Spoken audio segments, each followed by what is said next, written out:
Hello and welcome back. Moving on to question number 35. This is a 1-mark numerical answer type question from particle physics. It involves analyzing a decay process using conservation laws, specifically the conservation of angular momentum and parity in strong interactions. We need to find the orbital angular momentum of the final state system.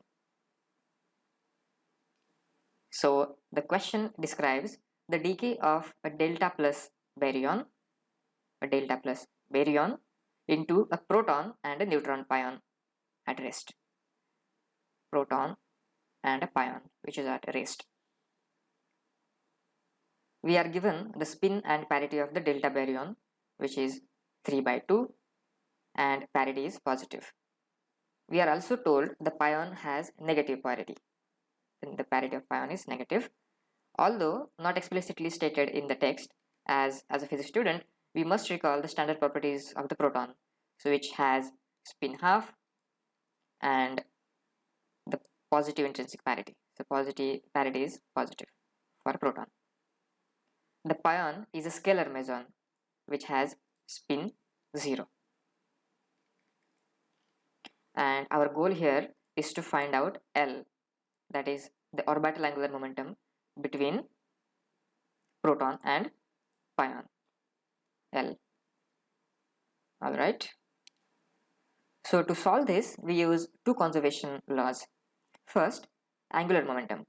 The spin of the parent particle must equal the vector sum of the orbital angular momentum L and the total spin of the daughter particle S. So this particular equation here. Second, the parity. Since the decay happens via strong interaction indicated by the short lifetime of delta baryons, parity is conserved in strong decay. And that means the initial parity must equal the product of the intrinsic parities of the daughters multiplied by the spatial parity factor, which is -1 over L. L is the orbital angular momentum. So these are the two conservation laws we should keep in mind. Let us start with the angular momentum first. So the total spin S of the product particles is simply the spin of the proton, which is half, plus the spin of the pion, which is 0. So it is simply half. Okay. We also are given that the parent spin J is 3/2. And according to quantum mechanical addition of angular momenta, the possible values for L must satisfy the triangle inequality. So this is the triangle inequality for vector additions. So our inequality is nothing but L minus half, since S is half, should be less than or equal to 3/2, which is J of delta, which should be less than or equal to L plus half. So this is an important inequality. Okay, so this inequality restricts the value of L to be either 1 or 2. If you just analyze this inequality, which restricts the value for the L to be either 1 or 2. This is the L more than or equal to 1 from RHS of the inequality, and L should be less than or equal to 2 from the LHS of that particular inequality. Now, if L is equal to 1, the total J can be half or 3/2. Then if L is equal to 2, J can be 3/2 or 5/2. Both values allow for a resultant J of 3/2. So both L is equal to 1 and L is equal to 2 allows for a resultant J to be 3/2. So solely based on spin, L could be 1 or 2. So this is the phase space now we have got. So let us now apply parity conservation to break this particular tie. So initial parity is equal to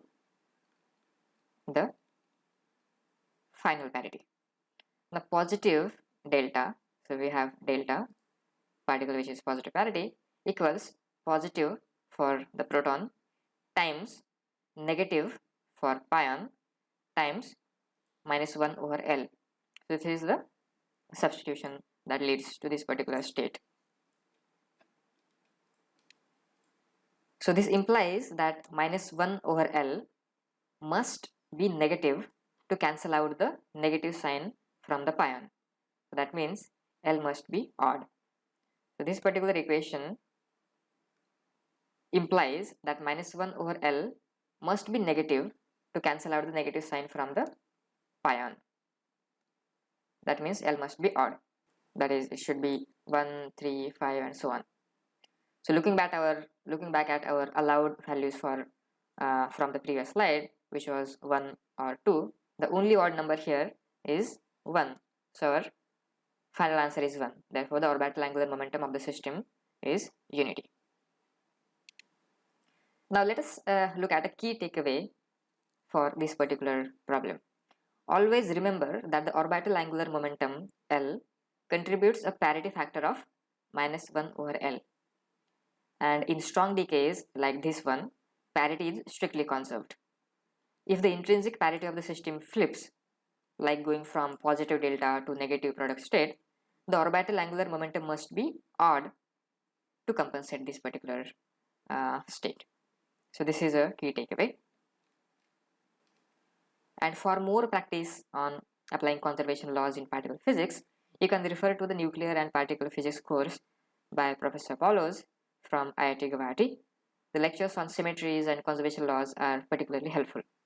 That concludes our question 35. I'll see you in next one.